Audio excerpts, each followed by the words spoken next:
వ్యవసాయం మీద 2 లక్షల కోట్లు ఖర్చయిన మిత్రులారా. కేవలం కాంట్రాక్టర్లకు 2 లక్షల కోట్ల రూపాయల బిల్లులు చెల్లించుడు. మరి 1000 కోట్లతో పూర్తి కావాల్సిన కల్వకుర్తి ఎందుకు ఆగిపోయింది? 300 కోట్లతో పూర్తి కావాల్సిన బీమా ఎందుకు ఆగిపోయింది? 200 కోట్ల రూపాయలతో పూర్తి చేయాల్సిన నెట్టంపాడు ఎందుకు పూర్తి కాలే? ఇవాళ 6-7 వేల కోట్ల రూపాయలతో పూర్తి చేయాల్సిన సీతారామ ప్రాజెక్టు ఎందుకు ఆగిపోయింది? ఇవాళ ప్రతి ప్రాజెక్టు దేవాదుల 12,000 కోట్ల రూపాయలు ఖర్చయినాయి. ఇంకొక 3-4 వేల కోట్ల రూపాయలు ఖర్చు పెడితే ఇవాళ దాదాపుగా 4 లక్షల ఎకరాలకు నీళ్లు వస్తాయి.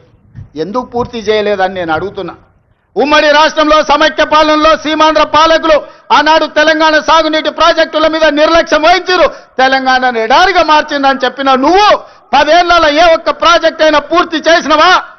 ప్రాణహిత చేవెళ్ల గాని, పాలమూరు రంగారెడ్డి ఎత్తిపోతలు గాని, కల్వకుర్తి గాని, భీమా గాని, నెట్టంపాడు గాని, కోయిల్ సాగర్ గాని, ఎస్ఎల్బిసి గాని, సీతారామ గాని, రాజీవ్ సాగర్ గాని, ఇందిరా సాగర్ గాని ఏ ఒక్క ప్రాజెక్టు 2 లక్షల కోట్ల రూపాయలు ఖర్చైనా అన్ని ఈ రోజు ఆగిపోయి ఉన్నాయి అనంటే ఈ దుర్మార్గానికి నువ్వు నీ కుటుంబం అవినీతి కాదా అని ఈ రోజు నేను అడుగుతున్న మిత్రులారా.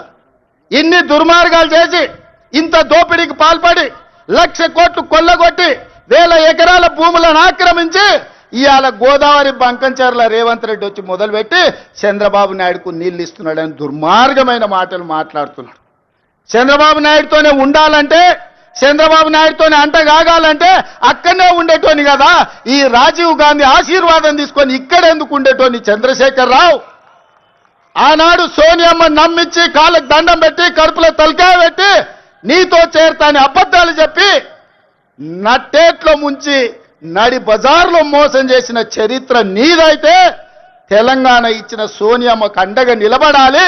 ఆమె బిడ్డగా ఈ తెలంగాణలో ప్రజా ప్రభుత్వాన్ని తేవాలి అని చంద్రబాబు నాయుడును కాదనుకొని ఇవాళ కాంగ్రెస్ పార్టీలో చేరి ప్రజా ప్రభుత్వం రావడానికి మీ అందరితో కలిసి కదం కదం కలిపిన మిత్రులారా.